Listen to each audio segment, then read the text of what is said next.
All right, grade 7s, welcome to your next set of, your next set experiment. This one's going to focus on the rate of dissolving.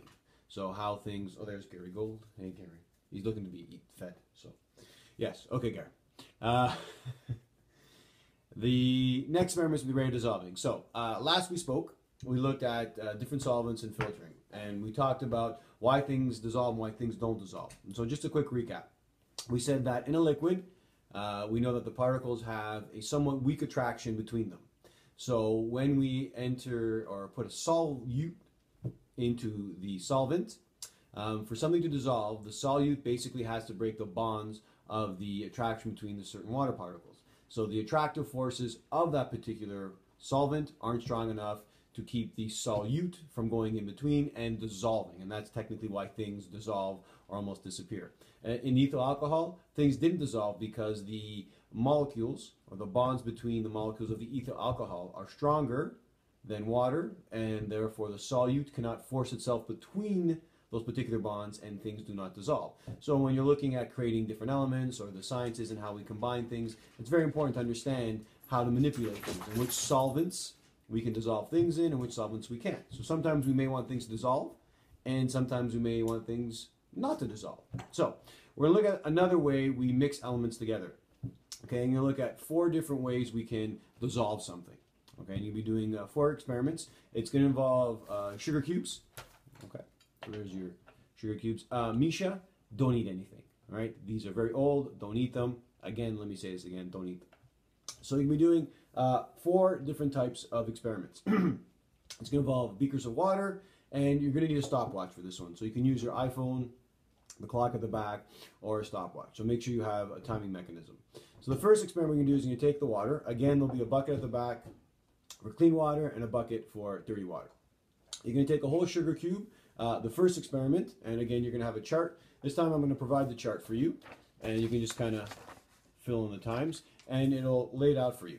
So you're just going to get regular cold water. You're going to take a sugar cube, drop the sugar cube in, and time it, and see how long it takes to dissolve. So that'll be the first one. Then you're going to dump the water out, get a new beaker of water, again about 150 milliliters.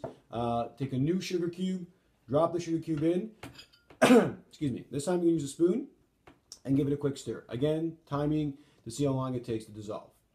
The third experiment, again, take your water, dump it, new fresh water. You're going to take a sugar cube and you're going to crush it up into little bits, okay, like I have here. So you're going to take it, crush it up into nice fine bits, drop it in, leave it, and again, see how long it takes to dissolve.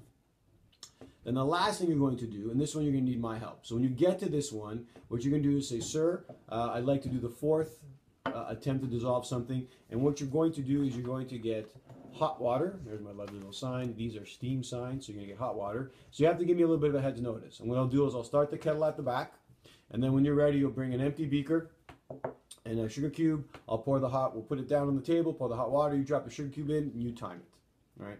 So again, 4 different types of experiments. The first one is cold water, drop a sugar cube in, stirring, crushed, and then of course the hot water. The hot one you ask for me, and you record your times. What I want you to be thinking about, and the big question, and only one question I'm going to ask you, can you use the particle theory to explain why we have different rates of dissolving? I mean, hopefully at the end you'll see which rate is faster and which rate is slower. And it has to do, again, with the concept of the attractive forces between the particles, okay? And we're doing something to the sugar cube. We're manipulating the sugar cube, and we're adding a different energy force. So we have stirring, we have heat, and also we have the size of the particles that matter, okay? So really think about the attractive forces. We know that water molecules, right, their attractive forces are somewhat weak, which allows them to slide by each other. That's why this cup, or the water takes the shape of this cup, and I can pour water into different shapes, and I can split water, and I can shoot water. So I want you to be thinking about the particle theory, and if you can connect it to why the different rates of dissolving happen. All right, happy dissolving.